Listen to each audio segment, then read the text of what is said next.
വാർഷികം നമ്മൾ സെലിബ്രേറ്റ് ചെയ്യാൻ പോകുന്നത് ത്രൂ ഔട്ട് ദി ഇയറാണ്. അന്നേരം ആ ത്രൂ ഔട്ട് ദി ഇയർ നമ്മൾ കണ്ടക്ട് ചെയ്യാൻ പോകുന്ന ജീവകാരുണ്യ പ്രവർത്തനങ്ങളുടെ ഒരു ഷോക്കേസിംഗ് ആണ് നാളെ നടത്തുന്നത്. അതിൻ്റെ കൂടെ തന്നെ സായി ധർമ്മരത്ന അവാർഡ്, നമ്മൾ സാധാരണ 3 ധർമ്മരത്ന അവാർഡാണ് കൊടുക്കുന്നത്. പക്ഷേ കേരള സ്റ്റേറ്റിൽ നിന്ന് തന്നെയാണ് നമ്മൾ കണ്ടിട്ടുള്ളത്.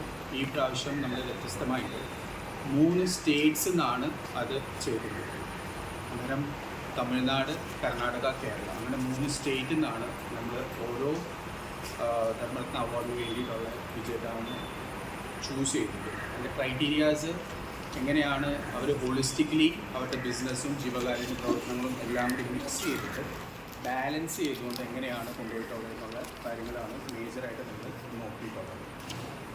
ഇത്രയാണ് ഒരു സ്നാപ്ഷോട്ട്. പിന്നെ ആ ദിവസത്തെ ചടങ്ങ് അത് ചീഫ് ഗസ്റ്റായിട്ട് വരുന്നത് സ്വാമി ജിതേന്ദ്രാനന്ദ സരസ്വതിയാണ്. സ്വാമിജി ആക്ച്വലി നാഷണൽ ജനറൽ സെക്രട്ടറിയാണ് അഖില ഭാരതീയ സന്ത് സമിതിയുടെ. വാരണാസിയിൽ നിന്നാണ് സ്വാമിജി വരുന്നത്. നമ്മുടെ പ്രോഗ്രാം അറ്റൻഡ് ചെയ്യാനായിട്ടാണ് വരുന്നത്. സ്വാമിജിയുടെ ഭയങ്കര ക്ലോസാണ് വരുന്നത്. പിന്നെ പ്രഭാകാനന്ദ സരസ്വതിയാണ്. ബാക്കി നമ്മുടെ രാവിലെ നമ്മുടെ ഫംഗ്ഷൻ തുടങ്ങുന്നത് ഗണപതി ഹോമം, പിന്നെ അത് കഴിഞ്ഞിട്ട് രുദ്രഹോമം, പിന്നെ അത് കഴിഞ്ഞിട്ട് സായി ധർമ്മരത്ന അവാർഡ്. അങ്ങനെ പിന്നെ ഈ സന്യാസികൾ 56 സന്യാസികൾ ആ ദിവസം നമ്മുടെ ഇവിടെ ഉണ്ട്. ഈ സന്യാസികളുടെ ഒരു പാദപൂജയും അതിൻ്റെ കൂടെ കാണും. അങ്ങനെ ഒരു ഹോളിസ്റ്റിക് വേയിലാണ് നമ്മൾ എൻ്റയർ പ്രൊസീജിയർ തുടങ്ങുന്നത്. പിന്നെ നമ്മുടെ ജീവകാരുണ്യ പ്രവർത്തനത്തിനകത്ത് നമ്മുടെ ഒരു മേജർ പ്രവർത്തനം എന്ന് പറയുന്നത് ഈ നെക്സ്റ്റ് 1 ഇയർ വരാൻ പോകുന്നത് നമ്മൾ ലേഡീസ് ഓൺ വീൽസ് എന്ന് പറഞ്ഞ പ്രൊജക്റ്റ് ഏറ്റെടുക്കും. അതിൽ മേജറായിട്ടുള്ളത് നമ്മൾ സ്കൂട്ടേഴ്സ്, സൂം എന്ന് പറഞ്ഞ കമ്പനിയുടെ സ്കൂട്ടേഴ്സ് 50% ഡിസ്കൗണ്ടിലാണ് നമ്മൾ ആൾക്കാർക്ക് കൊടുക്കാൻ പോകുന്നത്. ലേഡീസിനാണ് മേജറിൽ കൊടുക്കാൻ പോകുന്നത്.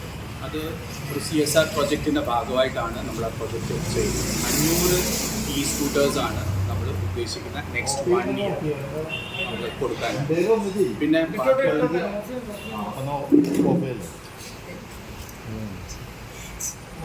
ബാക്കിയുള്ള അടുത്ത പ്രൊജക്റ്റ് എന്ന് പറയുന്നത് എഡ്യൂക്കേഷണലാണ്. കുട്ടികൾക്ക് സ്കോളർഷിപ്സ് കൊടുക്കുന്നതാണ്. അത് ഏകദേശം 50ഓളം കുട്ടികൾക്ക് നമ്മൾ ഇനി വരാൻ പോകുന്ന ഈ വർഷത്തിലും ചെയ്യുന്നുണ്ട്. പിന്നെ സായി സഞ്ജീവിയുടെ ഒരു മേജർ ക്വാളിറ്റി എന്ന് പറയുന്നത് എങ്ങനെയാണോ സാഹചര്യം വരുന്നത്, എന്താണോ സൊസൈറ്റീന് ആവശ്യമുള്ളത്, ആ സമയത്ത് പുതിയ പ്രോജക്ട്സ് വന്നുകൊണ്ടിരിക്കുക എന്നുള്ളത്. ഇങ്ങനെ 2 പ്രോജക്ട്സാണ് ത്രൂ ഔട്ട് ദി ഇയർ നമ്മൾ ക്യാരി ചെയ്യാൻ പോകുന്നത്. ഇനി പിന്നെ നമ്മുടെ ഗുരുവായൂർ ടൈംസ് എന്ന് പറഞ്ഞ് ഒരു ന്യൂസ് പോർട്ടൽ നമ്മൾ തുടങ്ങുന്നുണ്ട്. അതിനകത്ത് അറൗണ്ട് 70 to 80% സ്പിരിച്വൽ കാര്യങ്ങളാണ് നമ്മൾ ഉദ്ദേശിക്കുന്നത്.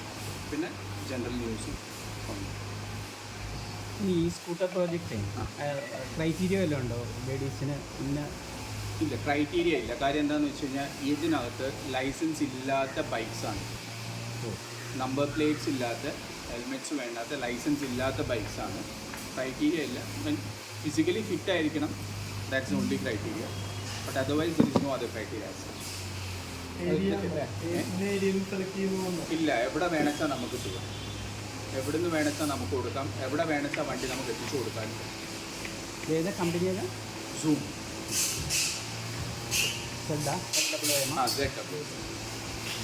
ഇവിടെ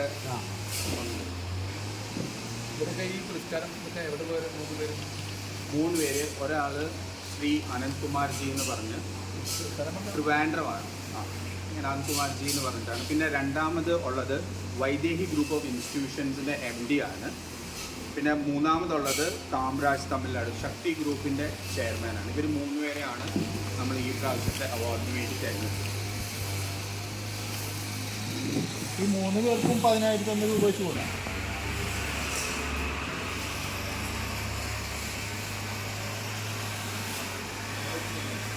ഇവിടെ വെച്ചിട്ട് തന്നെയാണ് വെന്യൂ തന്നെയാണ് ഈ ഒരു പുതിയൊരു സ്ഥാനം കണ്ടിട്ടുണ്ട്. ഇത് വന്നതായിട്ട് നമ്മൾ ഫസ്റ്റ് പ്രോഗ്രാമാണ്.